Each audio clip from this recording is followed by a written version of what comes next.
Coruña e a bruma atlántica alumearon unha das historias máis abraiantes da cultura europea, a do caudillo Breogán. Pero que sabemos de Breogán? Falamos de historia ou de mitoloxía? O rei Breogán está no centro das tradicións relacionadas coa fundación da Coruña. E a tradición asegura que os seus descendentes expandiron polo océano o seu poder a bordo de embarcacións de coiro e vimbios. Pero era posible sucar o Atlántico hai máis de 2500 anos en barcos tan febles. A aventura do rei que navegou cara ao norte é unha lenda transmitida durante séculos a través do mar. Pero que hai de real no mito? Foi Breogán o primeiro galego?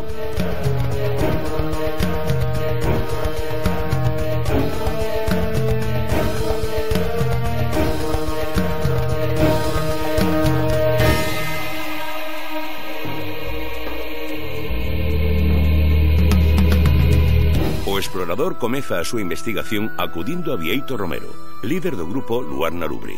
Que pode aclarar o folclore sobre o rei Breogán? A ver, esta Rosa dos Ventos do amigo Xavier Correa Corredoira, onde se representan todas as nacións celtas. Como as nacións celtas? Que é eso das nacións celtas? Os que dicen que son as nacións celtas. Ajá. Aquí a Rosa marca a viaxe que un ten que facer a cada unha destas nacións celtas. Aí, por exemplo, tes Irlanda, representada co trébol, que é o escudo nacional de Irlanda, indícache por aí. Tes Escocia, Illa de Man, que, bueno, pues nos marca este camiño. Tes o país de Gales, Cinru, Bretaña.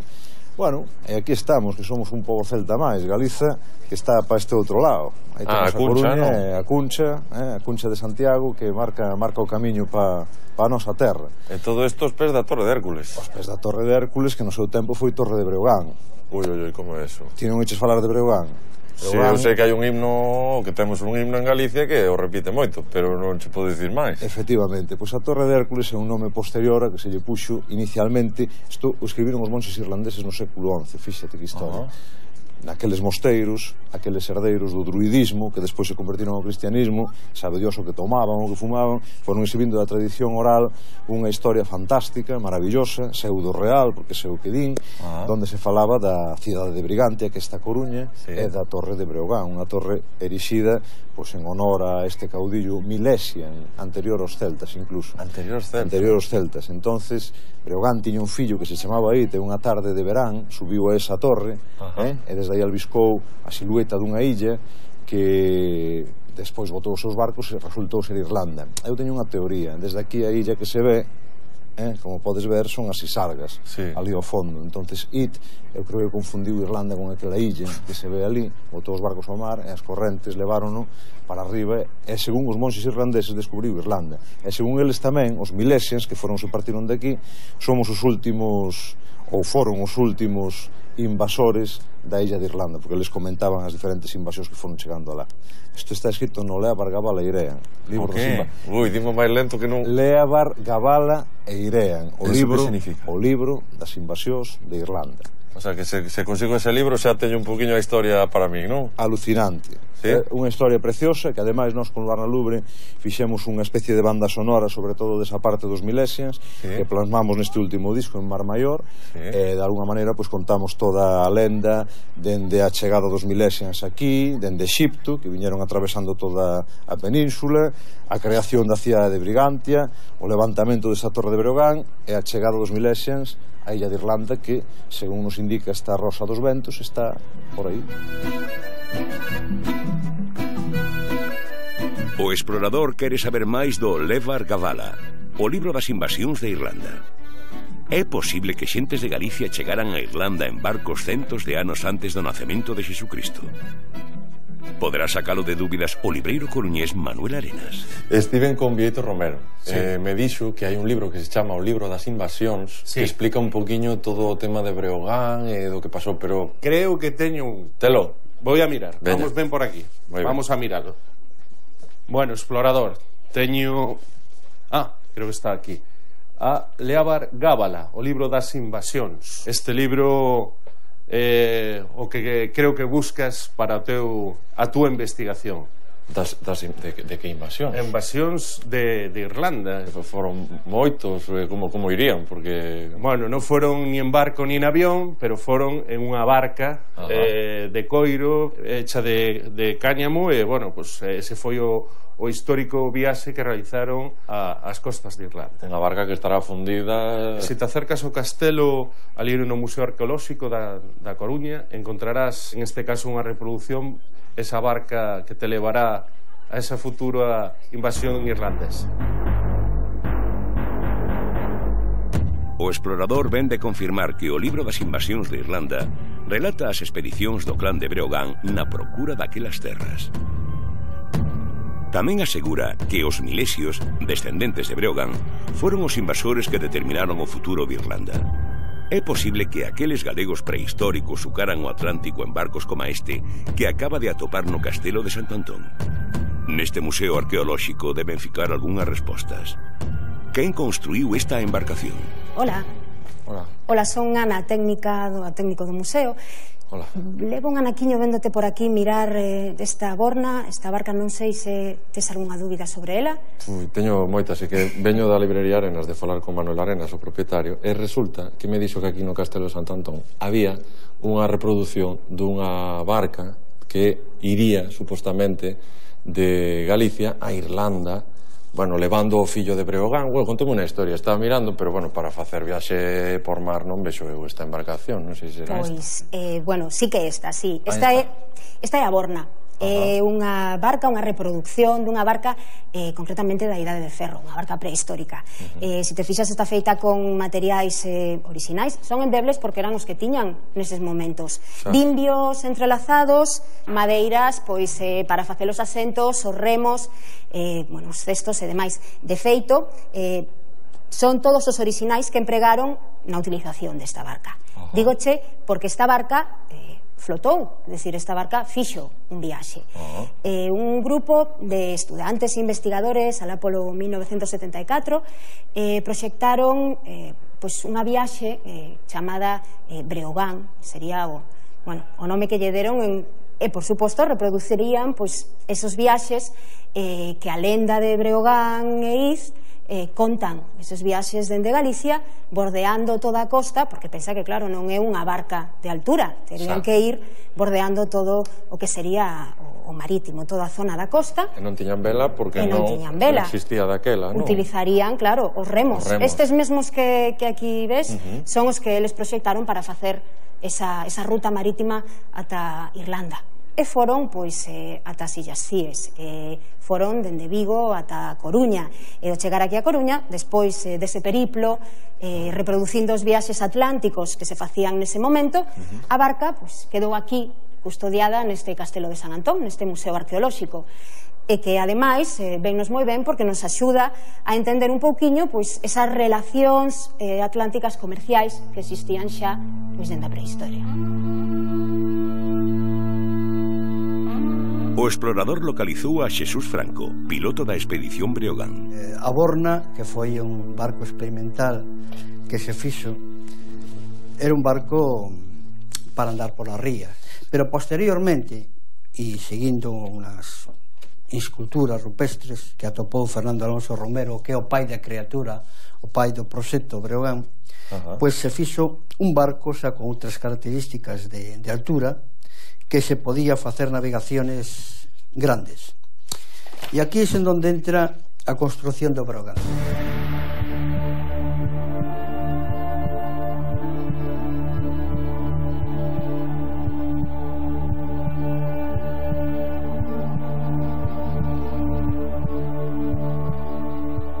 Non había ni un clavo, non había nada, todo era natural, correspondendo aos barcos que atopa Julio César cando a campaña, cando ven a Galicia, e atopa que hai unas embarcaciones de coiro que navegan maravillosamente pola ría, mira os detalles de como se construía, como se cosía, e isto se fai con velas de liño da Serra de Outes e tamén de peles de cabalo, igual que o casco, recuberto todos os bimbios con ese casco de peles.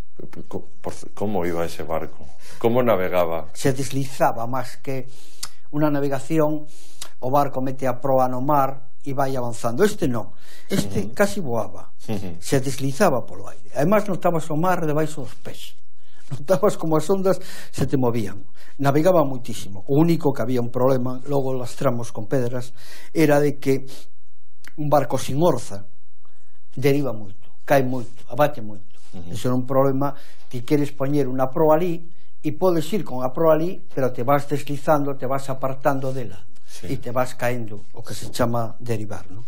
E é un abatimento natural porque ten moita o que se chama un barco obra morta. Obra viva é a que está debaixo de agua e este non tiña obra viva, tiña toda obra morta. Realmente era unha zoca, pero unha zoca maravillosa e que navegaba cojonudamente. Baseado nuns planos rupestres, ¿no? Nos planos, claro, unos esquemas de como serían os barcos. Sí, hai aquí las esculturas. No, las esculturas rupestres, la reproducción de las que atopa Fernando Alonso son a partir de una silueta de barco, reconstruye os barcos. Nos petróglifos de Borna e Moaña, o explorador atopa a silueta de 13 embarcacións apropiadas para a navegación oceánica, como as que inspiraron a expedición Breogán. Son unha proba das relacións marítimas prehistóricas entre os poboadores do Atlántico. Decide buscar a axuda do arqueólogo Manuel Santos. Como pode ser que haxan un monte petroglifos que parecen barcos? Pois mira, o caso da Borna é un caso bastante interesante, pero aquí temos un exemplo aínda máis claro de representación de barco. Porque se na Borna podemos ter algunha dúbida, aquí non cabe ninguna dúbida. Incluso podemos saber de que época é.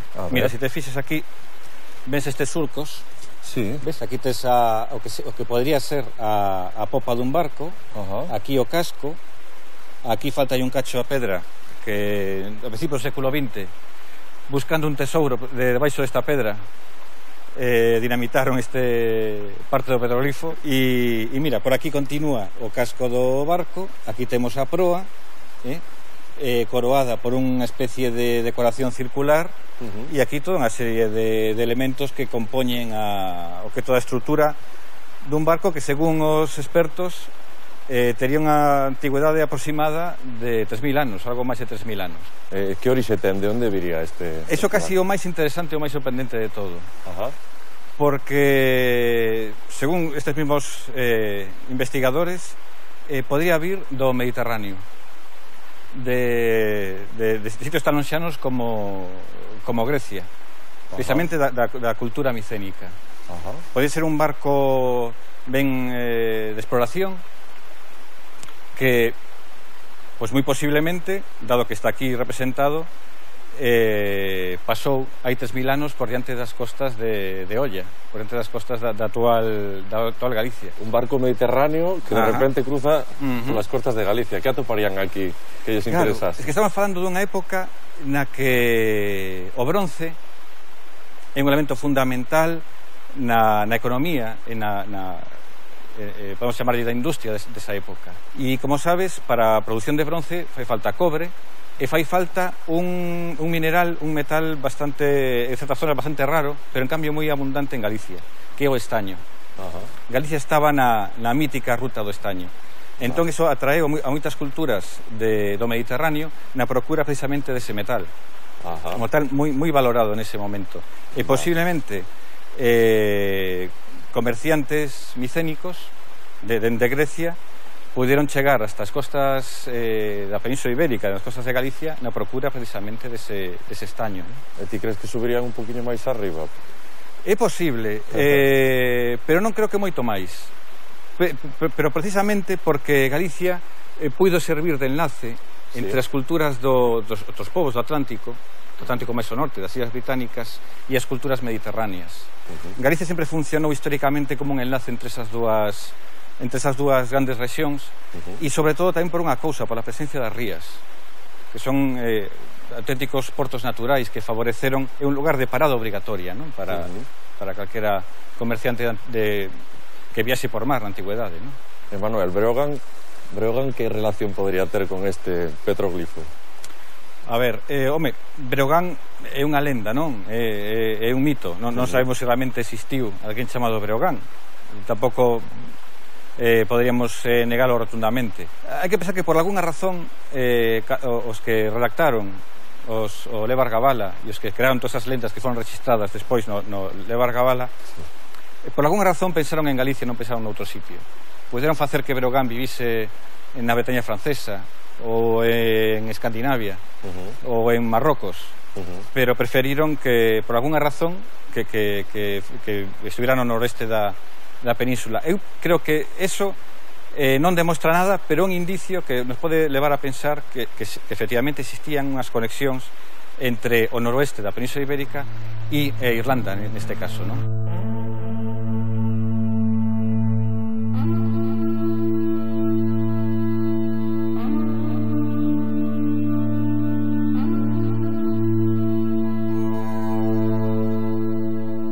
Entón quere demostrar que é posible navegar desde Galicia por mar hasta Irlanda. Que se quere demostrar con isto? Pois que hai unha cultura intercéltica dos povos chamados célticos, as fisterras célticas, e Harmónica, Carmona e Cambria, Illa de Man, fillas do pai Breogán. Quero dicir, as 7 nacións celtas, fillas do prón Breogán. E as fisterras célticas que estaban unidas. A única maneira, naquel momento, de intercomunicación é por mar. É o que intenta demostrar. A expedición Breogán, A expedición Breogán. Como era a tripulación? Cantos serades? Éramos 7, os que salimos de Coruña éramos 7. Primeiro polas rías galegas navegamos varios. Varias personas. As probas, non? Sí, digamos. Sí, con probas, incluso podes ver en alguna fotografía como a xente rema como tolos. Así non chegábamos nin a salir da ría, porque además era un barco de borda moi alta, que remar era moi difícil, ¿no? Apenas levaba lastre. Navegamos polas rías e un día despachamos o barco ao mar. Levámoslo a Coruña e en Coruña tiñamos que salir cara a Irlanda. Sí. Hai un problema náutico, e é que este barco, polas características que tiña, non podía recibir vento máis que a popa do través. Entón, tiñamos que esperar a que houbera ventos de componente sur que foran fortes e que nos levaran. E entonces nós, saindo de Cabo Prior, tiñamos que facer unha ruta norte propia, non? Como se fora, esta era a ideal. Lóxicamente, o vento nunca é exactamente sur, sino que normalmente sudoeste, e o barco, sabíamos que teríamos unha deriva. A idea sería chegar algún momento a Brest, a la Bretaña francesa, e desde aí dar o salto a Irlanda. Esta era a idea de expedición realmente. Por que disa idea? Non chegache de... Non, porque a salida de Coruña, precisamente o día que salíamos e cando estábamos navegando cara a Prior, unha patrullera de la Comandancia Militar de Marina nos abordou e nos levou para a terra, e aí morreu a expedición Breogán. Ti crees que teríades chegado? Vamos a ver, esa é a eterna pregunta, non? Cantos barcos daquela chegarían a Irlanda, as Illas Británicas? Eu non o sei. A porcentaxe non podía ser moita, porque hai un dito marineiro que di: barco sin cuberta, sepultura aberta. Este era un barco sin cuberta. Isto había que navegar con ventos de popa fortes, que tiviéramos sorte, que non nos agarrara un trebón así, unha cousa, unha treboada forte, unha galerna. A partir de aí, non se pode decir, sería impredecible. A mí me gustaría fundamentalmente, máis que nada, pola satisfacción de chegar a sur de Irlanda en un barco de coiro, a cara que tiñan que de vernos irlandeses debía ser de coña.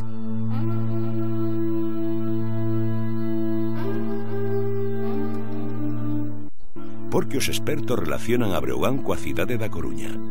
Decide regresar ao Museo de Santo Antón. Hola, explorador. Que tal? Moi ben. Pois mira, eu non tan ben, porque resulta que supostamente tería que saber algo máis de Breogán, de Mil, pero para min só son nomes. Eu me gustaría que me explicases quen fundou a Coruña.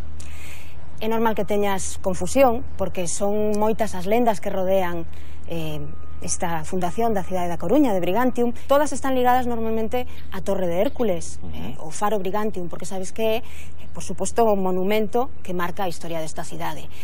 Pero o que podemos facer, se queres, botamos unha ollada a un mural que temos aquí, realizado por Sargadelos, diseñado por Pérez Porto en 1987. En el recóllense diferentes episodios da historia da cidade da Coruña, personaxes e tamén as lendas máis importantes que, por suposto, están ligadas á torre. Imos a velas. Bueno, ves que, por suposto, o mar domina toda a Coruña se comar marcou a historia da cidade completamente desde as súas orixes. Xusto ao lado do mar, a Torre de Hércules. Torre de Hércules tomou o nome precisamente dunha das lendas, da máis difundida, concretamente aquí en Galicia. Hércules e Xerión son personaxes da mitoloxía grecolatina, de aí ven precisamente esta lenda mediterránea. Hércules mata o xigante Xerión, xusto ao lado desa zona onde despois se construirá a Torre de Hércules, cortalle a cabeza e, por suposto, vai a enterrar esa cabeza de Xerión. De aí, precisamente, que a calavera de Xerión e as súas tibias estén no escudo da cidade da Coruña, xusto debaixo da Torre de Hércules. Ben, esta é a lenda máis coñecida. Pero, Breogán, onde está Breogán? Pois agora, temos que falar de Vaz. Vaz era o pai de Breogán. Era un caudillo celta que chegou ás terras de España, conquistou moitísimo territorio e deixou como heredeiro o seu fillo Breogán.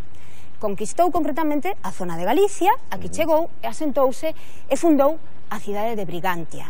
Unha lenda que na nosa historiografía en Galicia non chegará ata o século XIX, gracias concretamente a Manuel Murguía. El coñeceu o libro das navegacións e introduxo en Galicia esta lenda. Unha lenda que se vai afincar pouco a pouco nesta idea de mito celta que tantísima repercusión terá nesa época do Rexurdimento e que, que sobre todo se vai a estender gracias a Eduardo Pondal, se vai institucionalizar con ese himno galego. Eduardo Pondal rescata o mito no seu poema Os Pinos. Cede as primeiras estrofas a unha melodía de Pascual Veiga, que o músico estrea na Habana en 1907. Pero, de onde procede aquel primeiro rei de Galicia presente no himno galego?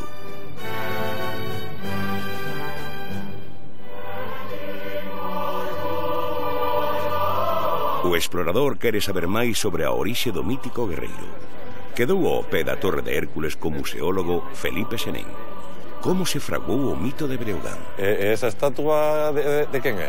A figura que representa é un símbolo da nosa orixinalidade, que, como sabes, é Breogán. Entonces, tú preguntarásme ahora quen era Pois, por favor, porque é un nome que sí, que está no himno, son cousas que teño, pero en moitísimas historias. Ti incluso lees Odisea, que é a Biblia do viaxeiro, aquel Ulises que sae de Ítaca e vaise polos mundos entre Sireas, é un desafío, e el fara que son as columnas de Briareo. Despois chamalle Hércules. Briareo e Hércules é a mesma cousa. Posiblemente ese Breogán teña que ver con Briareo e posteriormente ca historia de Hércules, non? Entón, el sería Breogán, a representación de Breogán, e a Torre de Hércules, que relación ten coa Torre de Hércules? Bueno, porque aí sabes que empeza unha grande historia que os irlandeses que di que Breogán, que chegou a aquelas terras, viña de Oriente, pero previamente pasou e aquí se asentou na Galicia. Entón, ten un fillo que chaman It. Resulta que ese fillo, que era moi arriscado, como é sempre a mocedade, e quería experimentar, asómase ao alto dunha torre e na noite, ao fondo ve unhas lumeiradas. Hai unha terra.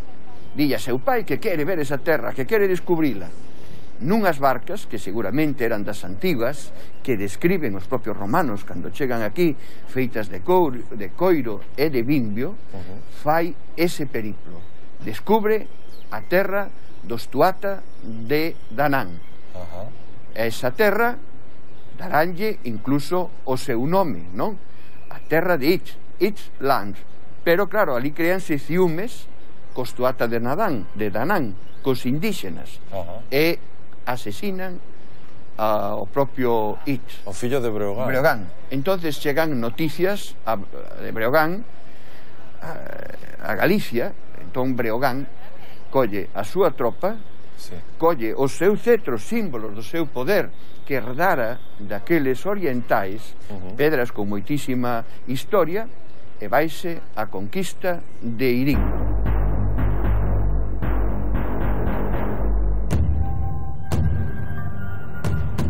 o libro que traste aquí das invasións, que foi escrito naqueles seminarios de homiños santos, homiños vos, cristianizadores, que sabían construir, que sabían curar, que orientaban os navegantes por onde tiñan que ir. Eles facían unha historia. Non habían canales televisivos, e entonces naquelas lareiras contábase todo isto. Xa digo que hai moitísimas versións. Esa fala de Ich, de Breogán, da conquista do Tuatha de Danann e logo despois da volta dos Milesios e etc. Sempre en irmandade. Hai un bello cantar que naquela época modernista, donde uns miraban pois a Francia ou a India, aquí mirábase as nosas raiceiras e cantábase Eicambria, Cornubria, Garecia, Northumbria, Armórica e Illa de Man. Son as 7 nacións celtas fillas do pai Breogán. Unha lenda que na nosa historiografía en Galicia non chegará ata o século XIX. Algúns autores falan incluso do século XVII. Por qué? Porque houbo moitísimos problemas en Irlanda, moitísimas colonias de celtas tiveron que emigrar, Galicia era unha zona católica, a expulsión dos Tudor pois foi evidente, así que moitos deles viaxaron pois a que eles consideraban a súa terra nai, a Galicia. Uns deles, algúns, instaláronse, por exemplo, en Santiago de Compostela.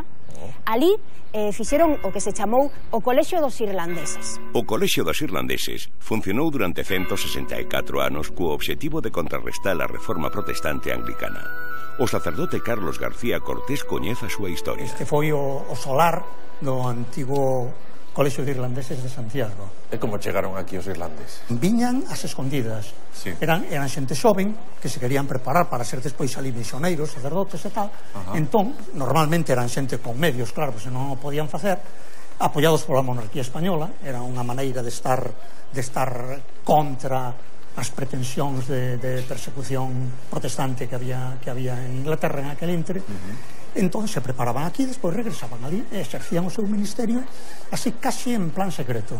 E aquí en Santiago queda algún vestixio máis desa presencia irlandesa? O'Donnell, o Sullivan ou... Os nomes así, eu non sei se os especialistas en nomes atoparán por aquí, pero será difícil porque, claro, estos non constituían familias, iban a ser clérigos religiosos, entón, pois non. Nese colexio dos irlandeses deron clase dous xesuítas ourensás. E nelas tamén van referenciar a relación entre Irlanda e Galicia. Pero non van falar de Breogán, van falar doutro personaxe. Falan de Gatelo. Gatelo, un nome novo para a túa lista. Que sucede? Que este personaxe non tivo repercusión na lenda irlandesa, non se recolle concretamente no libro das navegacións, pero sí continuou tendo referencias na historiografía escocesa, tamén celta. Quen son os celtas? Para o servidor os celtas é o mundo oriental que chega a Galicia sempre a través do mundo mediterráneo, que se vai establecendo por todo este extremo occidente do mundo antigo. Galicia, penso que resulta máxica e supersticiosa porque non a coñecemos ben, pero a medida que vas entrando todo ten significado, e algo que sabemos moito nos no noso tempo é que a vida é camiño, é na encrucillada, é onde hai o encontro, e a creatividade está precisamente navegar. Navegar, dicían os antigos, é vivir. Ulises, Breogán, os Milesios que volven, é para mariñeiros nós, non? É posible que povos galegos e irlandeses se relacionaran dende a prehistoria a través do mar. O explorador quere saber máis. Acode ao irlandés Declan Matthews, propietario deste pub. Pode ser que os irlandeses saiban máis do noso pasado ca nós mesmos. Ti eres irlandés? Sí, irlandés. Entón, sabes o que me acabo de enterar? Que somos irmãos. Pues me lo puedo creer. Sí, pero ¿por qué somos irmãos? Pues explícalo ti. Dicen, y está en el libro Laula Lahern, que es en inglés The Book of Invasions, está mencionado Breogán y sus dos hijos, y dicen que Breogán mandó al hijo Ith y descubrieron a Irlanda. Sí, dicen. Y está, todo el mundo lo sabe en Irlanda, lo aprendes desde pequeño cuando aprendes gaélico te informan sobre la cultura general e sobre la mitología irlandesa e está brigón. Eso que a xente maior, por exemplo, comenta ou é unha cousa así de transmisión oral ou é máis académico? Yo creo que es un poco de las dos cosas. Aprendes de oír la gente hablar en casa y en el colegio te hablan de eso. Sobre todo aprende a gaélico y todo el mundo aprende gaélico en colegio. Te informan sobre la mitología irlandesa y al lado de mi pueblo hay muchos sitios que aún conservan el nombre gaélico que vienen de la mitología. Nunha rápida ollada ao mapa de Galicia pódense descubrir topónimos que conservan raiceiras comuns cos irlandeses. A Serra do Galiñeiro, por exemplo, derivaría do prefixo gal, é dicir, montaña. O río Támega toma o nome da raíz celta tam, que significa fluir. Ou palabras como sar ou sor, que definen ambas a un río.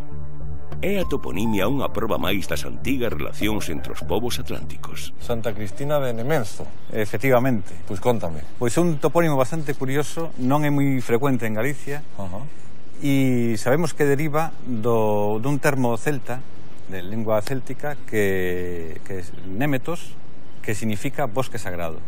E sabemos que un topónimo de origen celta porque atopamos en outros sitios de presencia desta cultura, como por exemplo en Armagh, en Irlanda, temos un Német que con mismo significado, e en outras zonas de Europa Occidental.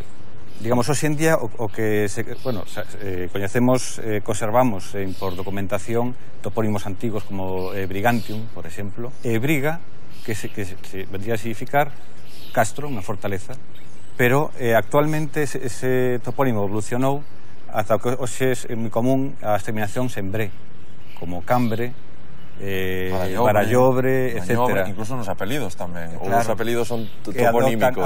Claro, apelidos toponímicos que adoptan ese nome. O sea que esa terminación bre está indicándonos a presencia dun castro nas zonas onde atopamos iso. Bre, Némez, e algún outro prefixo ou sufixo que nos poda levar a pois sí, pois habería máis. Por exemplo, cerca de aquí temos o Val do Dubra. Dubra tamén é unha palabra celta relacionada con ríos. Falando de ríos, temos máis topónimos. Por exemplo, un topónimo frecuente en Galicia, en Asturias, como Navia.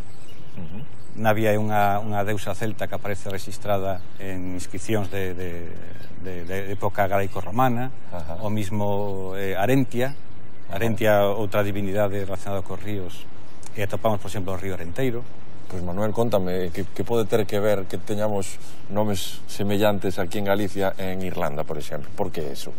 Home, eso o que está denotando é que en ambos sitios, en algún momento da historia, compartiron un tronco lingüístico común. Seguramente unha lingua céltica. Existen máis probas dun tronco lingüístico común entre os chamados povos celtas. Foi a travesía do clan Breogán dende o Mediterráneo ao Atlántico o detonante daquela suposta antiga lingua céltica común. Pode ser a mítica liñaxe do rei Breogán a de todos os povos célticos de Europa. E cando chegaches aquí a Galicia, que coñecemento viches da xente de aquí con respecto a Irlanda? Ou máis que de Irlanda, que o mellor sí que saben que a capital é Dublín e que teñen unhas cervezas moi ricas, pero o mellor da historia que temos en común, non? Da mitología holanda. Yo creo, es una opinión personal, yo creo que aquí la gente no se preocupa mucho de ese tipo de cosas, de cultura. Saben que sale Breogán en el himno galego, pero yo te pregunto si sí, que descubrieron en Irlanda, pero no saben el nombre de los hijos, y es un poco descuidado, creo. Opinión personal. Allí en Irlanda, ¿coñecedes algo de Galicia? Yo sabía, y todo el mundo sabe que eso forma parte de las naciones celtas, con Bretaña, con otras de las islas de Man y cosas así, pero yo antes de venir no sabía mucho, te digo la verdad. ¿Y no sabías que Breogán no sabía, había oído que Breogán venía de que ese era el enlace que tenía con Irlanda. Sobre o libro das invasións, porque aquí o libro das invasións é unha cousa eu o acabo de adquirir, estou empezando a lelo, pero quero decir, ali é algo coñecido, é algo... Pues es el segundo libro más importante. Hay The Book of Kells, están guardados en la Universidad de Trinity College en Dublín, en el centro de Dublín, y va mucha gente a visitar, a verlos. Entón, se coñece en toda Irlanda? Sí. Vale. Bueno, mellor temos que aprender aquí un poquinho tamén a poñer en valor o noso.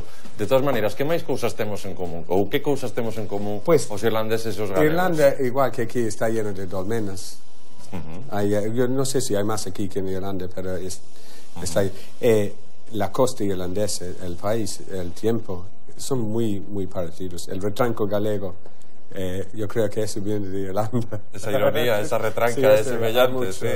La música irlandesa, la música tradición irlandesa es muy parecida a la galega. Además, parecemos irmãos, así con ollos azules y todo, ¿no? Medio rubios. Sí, yo aquí, por ejemplo, yo veo a gente entrar por la puerta y no sé si a veces son irlandeses o gallegos. Te puedes llevar casi la mitad de la población aquí, plantarlo en Irlanda y parecen irlandeses. Semellanzas na toponimia, na cultura rupestre, nos mitos. Ten algo que dicir a xenética sobre estas relacións culturais? O explorador recorre a Anxo Carracedo, un dos xenetistas máis prestixiosos do mundo. Podes asegurar que existe unha xenética céltica común? De descubrir unha serie de cousas que teñen que ver coa migración dos galegos cara ao norte, supostamente cara a Irlanda. Eu quería saber que día a xenética sobre o caso. Bueno, é certo que todos os povos do oeste de Europa parecémonos bastante, pero por dous motivos. Un, porque somos o extremo de todas as invasións neolíticas, de todos os movimentos neolíticos que foron sempre de este a oeste.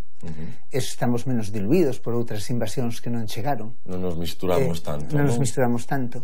Pero ademais houve unha gran expansión do norte, do sur ao norte, cara a costa. De aquí para seguindo todo o norte. Temos que parecernos máis. Simplemente isto que di a xenética.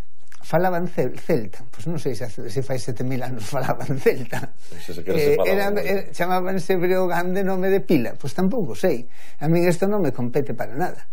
E que rasgos poderían ser fenotípicos, supoño, non? Que nos achegan a eses povos do norte ou que nos fan un pouco máis iguais? Se temos moi parecido xenético, deberemos ter máis parecido físico. O que pasa é que isto non hai que unilo ao feito cultural.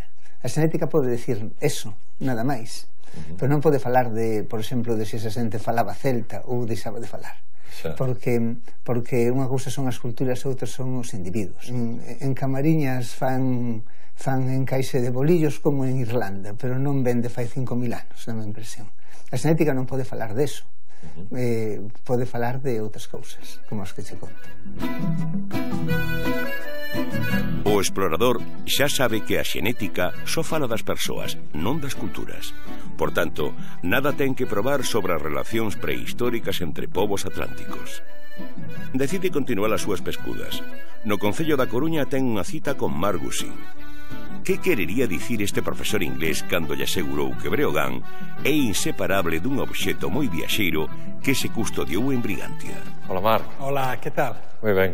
Un pouco intrigado, porque non sei por que me citaches aquí no Salón de Plenos do Concello da Coruña. Home, porque pensei que o salón é como unha galería da historia da cidade. Sabes que hai moitas escenas gravadas na madeira que mostran distintas escenas da historia da cidade de Galicia, non? A morte de Sir John Moore, a saída de Carlos V a Alemanha.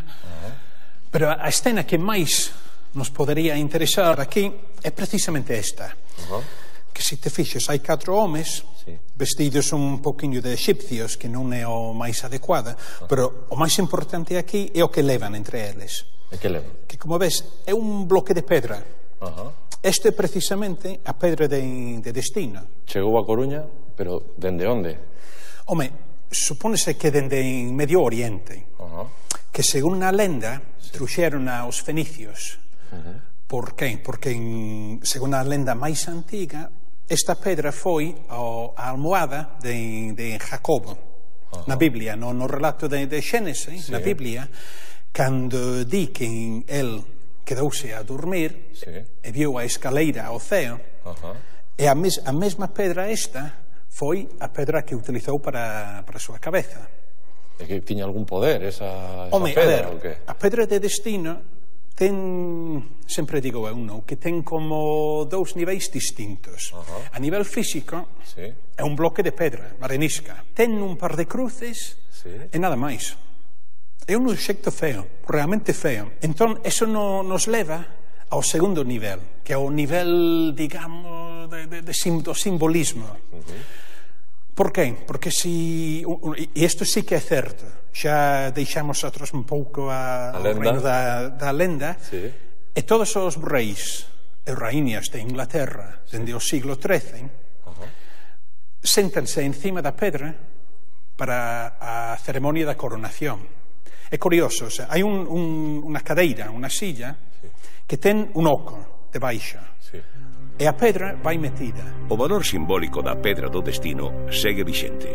Representa o poder, a forza que imprime a quen senta sobre ela.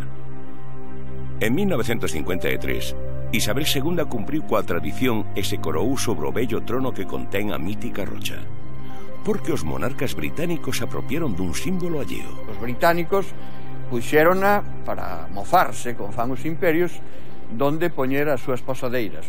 O seu cu, que eso tamén é simbolismo, non? Para degradar a identidade e a tradición dos pequenas nacións. Pero os escoceses, sempre moi dentro das súas tradicións, roubarona incluso. Logo apareceu, logo a través da palabra, do encontro, do político, etc., conseguiron. E cederonlle, os ingleses cederonlle a pedra que está cos símbolos da súa identidade no alto de Edimburgo, no castelo, a condición de que cando haxa que coroar un novo monarca, sucesor de Isabel II en Londres, pois teñan que levar de novo a pedra, a ver o que pasa. Porque no concreto, como sería a pedra? Por exemplo, temos aquí unha, sería deste tamaño, que un pouco máis a mitad desta en grosor e en longo. A mitad desta vai medir 1 metro de longo por menos de 50 centímetros. E é unha pedra de color calizo, quizá a palabra cal, callo, croio, teña que ver, o nome de Galiza, quero dicir, teña que ver ca pedra branca. E entón, pois, o símbolo noso por excelencia é a pedra. A pedra é o chao que estamos pisando, a pedra é a casa, a pedra é o cetro, é o altar, o lugar alto, non? Esos montes penedíos. E, finalmente, a pedra tamén é a sepultura. Cando estivo aquí en Coruña, para que servía? Porque as pedras antes tiñan un poder moito máis simbólico. Entón, o sea, a persoa que estaba nese momento en Coruña e antes en Escocia, en Irlanda, de pé máis ben, riba da pedra, era, o sea, un símbolo de forza, de realeza. Digo, eu son o rei. E por qué? Porque estou na pedra de destino. É como un trono, non? Entón sería como un trono real. Por qué? Porque confere o poder como un poder sobrenatural sobre o monarca. E con Breogán, que relación ten con Breogán directamente? Home, porque a decir que a expedición de Breogán a Irlanda saiu de Galicia, non de Coruña. Pois é moi posible que a pedra foi con el. O se non directamente coa persona mesma de Breogán, ao menos cos galegos que foron a Irlanda. Porque se existiu antes, a tradición, todos os textos medievais din que a pedra estivo aquí, en Coruña, e de Coruña foi a Irlanda. Canto tempo estivo aquí en Coruña? Non se sabe, pero suficiente para coller ela mesma un aura de poder. O explorador está a piques de levar outra sorpresa. Que esconderá esa pedra depositada no castelo de Santo Antón? Entón, Ana, onde me traes? Mira, esta é a pedra do Polvorín. É un petroglifo que apareceu a principios do século XX. Nese momento, cando se descubriu, moitas foron as hipótesis. Unha delas falaba dun petroglifo prehistórico. Pois, os típicos petroglifos no que aparecen diferentes marcas en pedras sempre ao exterior. Este concretamente apareceu na zona de Outón Polvorín, moi cerquiña da Torre de Hércules. Pero xa máis avanzado o século, concretamente, unha persoa que foi director deste museo, rebatiu esa teoría dicindo que se trataba dunha pedra medieval, uns petroglifos medievais. Apoiaría un pouco esta teoría de petroglifo medieval unha cousa que está aí escondida que logo tamén veremos.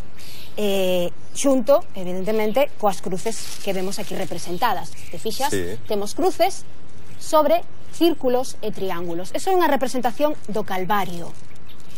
Son cruces de termo, é dicir, cruces que marcarían os límites.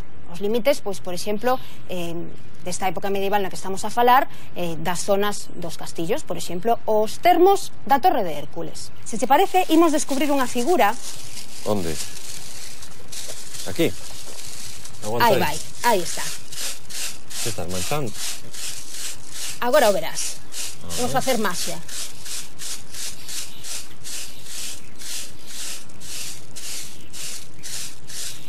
Ves o que vai aparecendo? Se te fixas, falábache dun cabalo. Sí. Dun cabalo que, se atendemos a esta hipótese medieval, sería un cabaleiro. Sí. Pero que, se atendes a esa hipótese prehistórica, podería ser, pois, os cabalos característicos destos petroglifos. O curioso é que vai cun xinete. Podería ser ir. Podería ser ir se atendemos a esa lenda, sempre separando, por suposto, da historia. Fíxate que aparece perfectamente a cabeza, o corpo, as 4 patas do cabalo e o xinete sobre el. Sería, polo tanto, atendendo a esta lenda de Breogán, o seu fillo Iz subido ao cabalo do que lle dixo que non baixase cando foi cara as illas de Irlanda.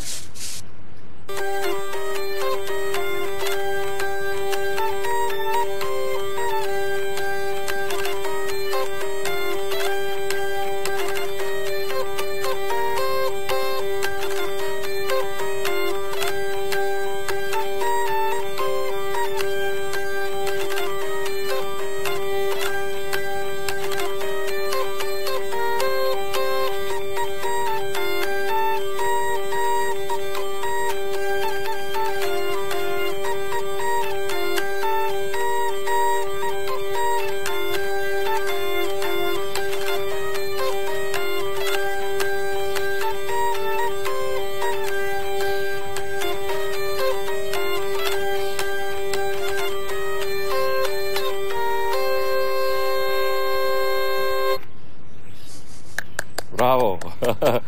Isto é unha cousa sinxeliña atribuída ao rei Alfonso X. Cando se compuxeron estas cantigas que o rei dedicou a Virxe, pois contemporánea a todo isto era o Leabar Gabalairén, que nos falaba da lenda dos Milexians, da Torre de Breogán, de Brigantia, e probablemente esta música tamén chegaría a oídos deses monxes irlandeses, pois vía marítima, probablemente. Sí, non sei, poderíamos escoitar algunha cousa, porque eu sei que, por exemplo, dende Luar na Lubre estades facendo un traballo moi rico dende hai moito tempo, intentando pois atopar as semellanzas, digamos, musicais que temos nos países celtas, non? Que música tradicional teríamos en Bretaña? Poderíamos facer algo... Vamos a...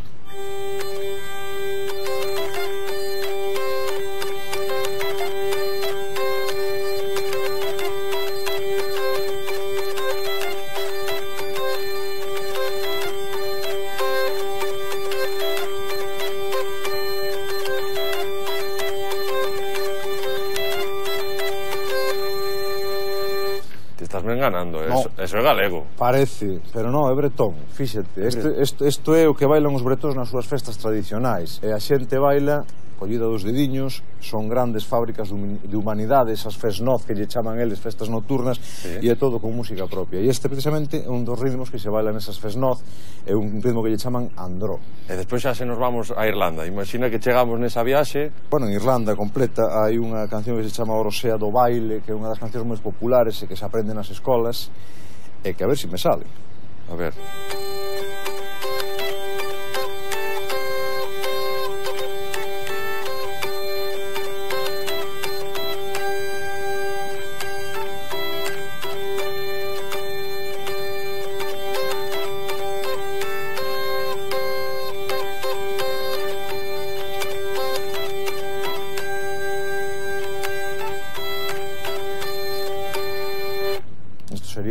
esa matriz desa canción tradicional que ademais, o sea, é moi ancestral e que isto se cantou tamén cando foi a revolución contra os ingleses, a guerra de independencia ou o momento de independencia de Irlanda.